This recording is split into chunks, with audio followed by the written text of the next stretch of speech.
next guest came into his current leadership position recently in a very tight and high-pressure time frame. He led the House efforts to enact a budget and to include referenda that allow us to invest in things we care about in Rhode Island, like Question 2. So the entire Yes on 2 coalition applauds your leadership.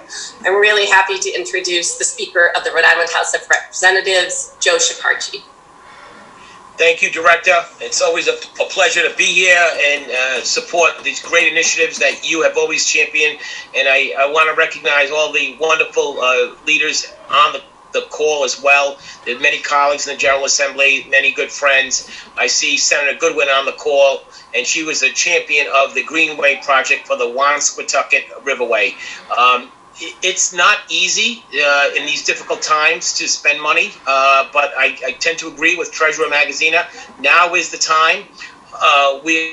The General Assembly appropriated approximately $400 million of dollars to go out for bonding in March. It was critically important that we do it at this time, and the green bond is certainly a very big part of that.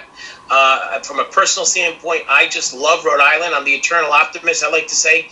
I visit Rocky Point every week. My dog loves Rocky Point, and I go to Goddard Park in Warwick.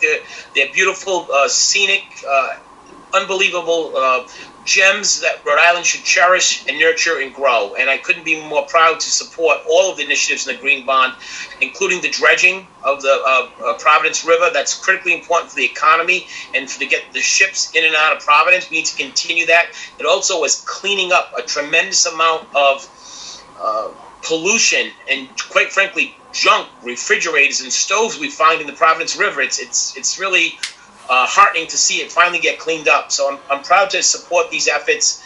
I agree. If we can go back, Director, you put up a slide and listed all the bonds, but there was a part of that slide that you didn't reference that I want to reference. I don't know if we can go back. I don't know who the moderator is, but that these bonds, not only, as we all know, are very, very good. Thank you. Very, very good for the economy. Look at the left area.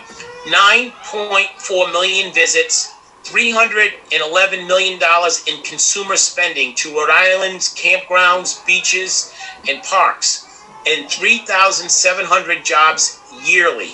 This is good for the economy. And I see my good friend George Nee on here for the AFL-CIO.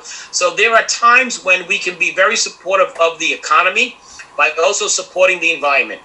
And we need to recognize that. It's critical that we do this. The URI study that was referenced it shows, it actually quantifies the benefits that we get in the state. I'm proud to support it. I know you have a lot of speakers. I don't want to belabor the point, but there is the component in this green bond for local preservation as well as conservation, and $33 million in parks and campgrounds throughout Rhode Island, and of course our beauty, the beaches, the best part of Rhode Island. They don't call it the Ocean State for nothing. So I congratulate everyone's efforts, including Save the Bay. I see Topher on the call, and everybody who works so hard. The Clean Water Action, everybody works hard to make Rhode Island a good place to live and work, and a big part of that is to preserve and to expand all of our environmental assets. And this bond goes a long way to do it, and I'm proud to support it. And I thank you, Director, for your stewardess of the state and DEM for so long and doing it so well. Thank you so much.